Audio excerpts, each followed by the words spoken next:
class we have explained the application of Gauss theorem 1. What was that? That was the intensity of electric field due to a line of charge. We have proved that as E is equal to 1 by 2 pi epsilon 0 into Q by R. We have proved. Now we are going to explain the another application of Gauss theorem. That is the intensity of electric field due to a charged shell of radius small r. This figure shows this is a shell of radius small r, a thin shell of radius small r. It has been given a charge Q. That is, it is uniformly distributed on the surface.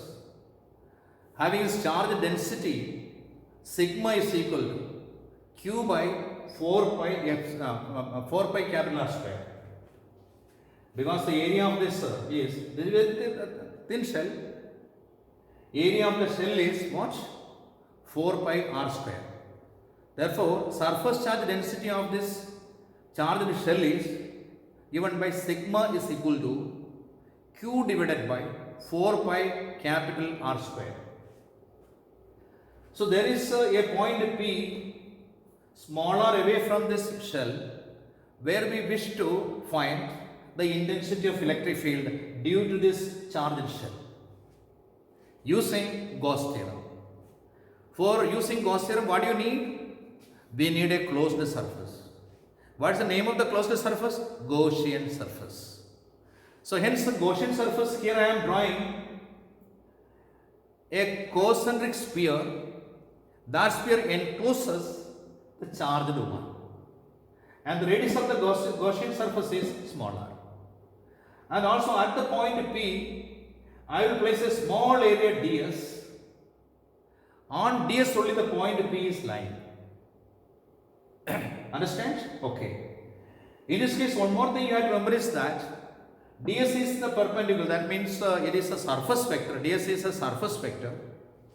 Surface vector has a direction that is perpendicular surface. If you draw a perpendicular here and mark it as vector ds and E will be parallel to each other. Hence theta is equal to 0. Now the small flux through this small area ds is given by d phi is equal to d phi is equal to E vector E dot ds. And everybody knows that flux is equal to E dot ds. Vector E dot ds. That's equal to E ds cos theta. But as theta is equal to 0, hence we can write d phi E. That means small flux to the small area d phi E is equal to simply E ds.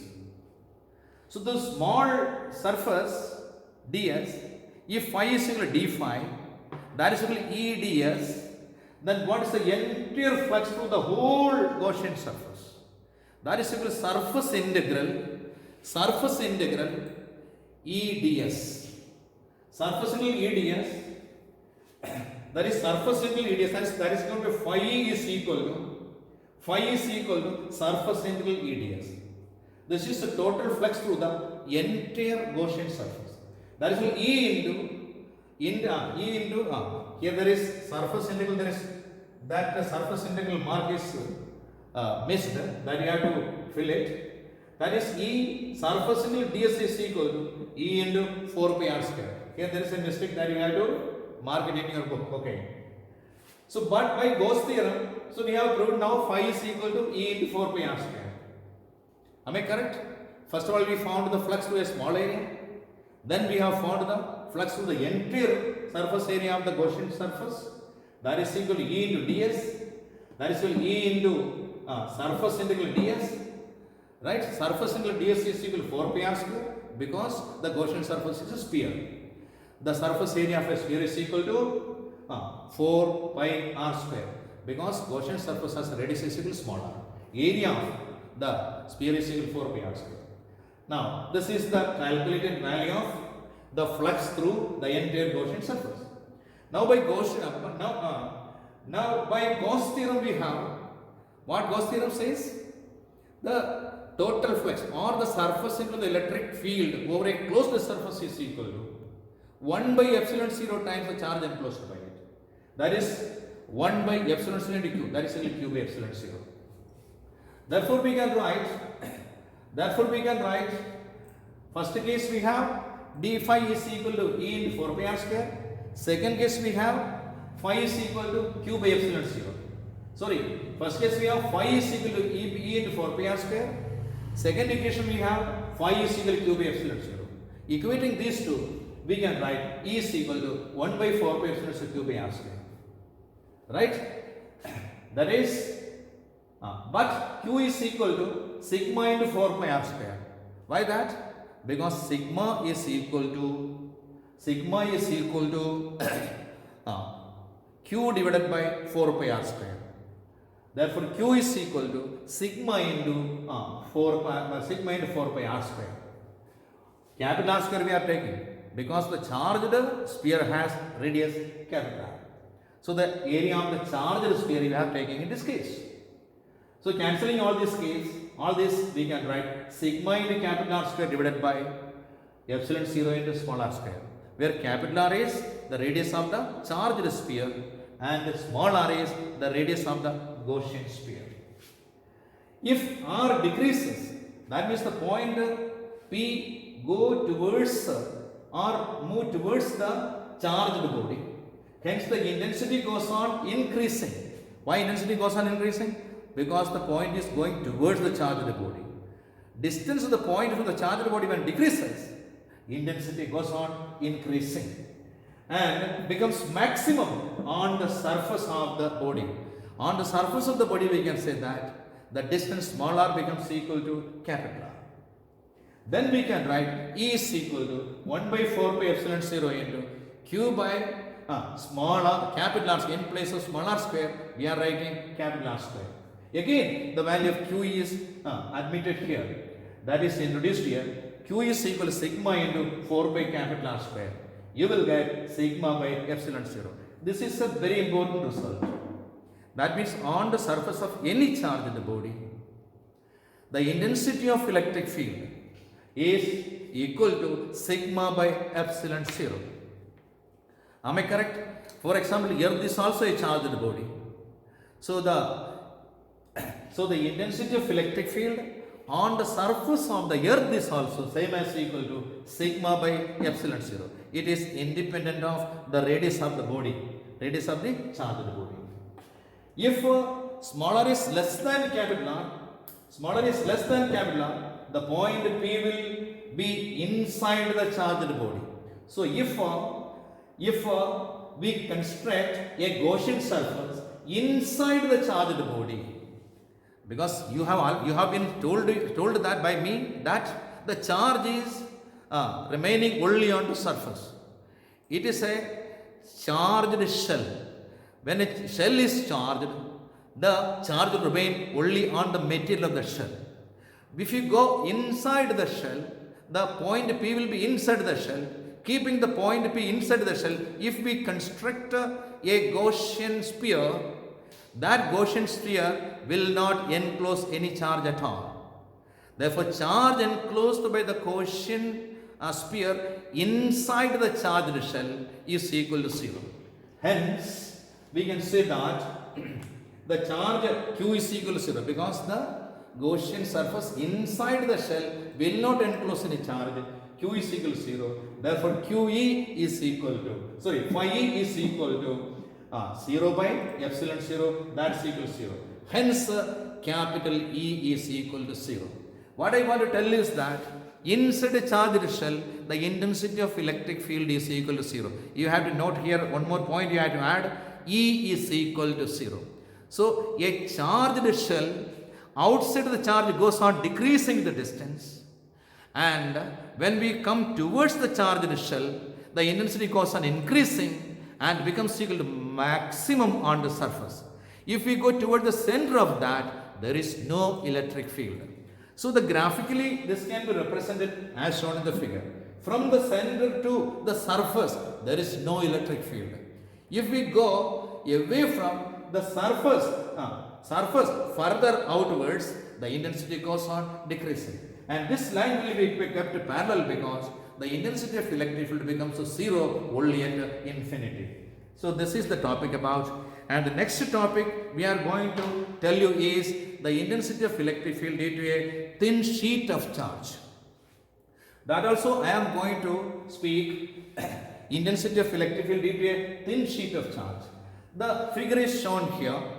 So this is a third application, intensity of electric field due to a thin sheet of charge. Thin sheet is shown here. This is also having Q amount of charge, and this Q amount of charge is uniformly distributed. And this also having a surface charge density is equal to sigma. Sigma is equal to Q by A, or Q is equal to sigma into A. This figure shows like this. This is a thin sheet of charge. And we wish to calculate the intensity of electric field due to this thin sheet of charge of uniform charge distribution at a distance r away from this using Gauss theorem. For using Gauss theorem, what do you want? We want a Gaussian surface. In this case, the Gaussian surface is made here technically, and this Gaussian surface is extended on both sides of this. Then only that can enclose the charge of the thin sheet.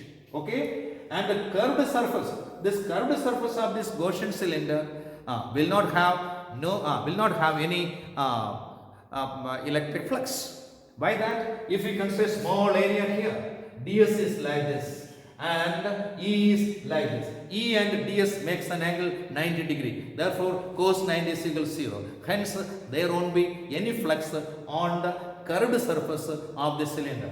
Okay? Now, the small flux, we are using Gauss theorem. The small flux through the small area of this Gaussian surface is given by d phi E. D phi is equal to E dot ds. That is equal to E ds cos theta. As theta is equal to 0, you see that ds and E are parallel. Theta is equal to 0, the small flux through this small area ds is equal to d phi E is equal to simply E ds we can write. So if this Gaussian surface increases into a large size, this Gaussian surface, this part also increases, that will enclose the entire charge of this thin sheet. Then the total flux through the Gaussian surface on both sides of this area, there are two surfaces we are taking, that is given by phi E is equal to surface integral E ds. That is equal to E into surface integral ds. That is equal to 2 into E into A.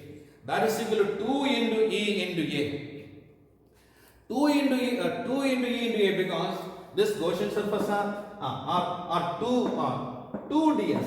Therefore, two surfaces are there, because then only that Gaussian surface will enclose the entire amount of charge. So that is given here. So phi is equal to surface integral E dot ds. That is equal to surface integral E ds cos theta. Theta is equal to 0. Therefore, 2 into surface integral ds.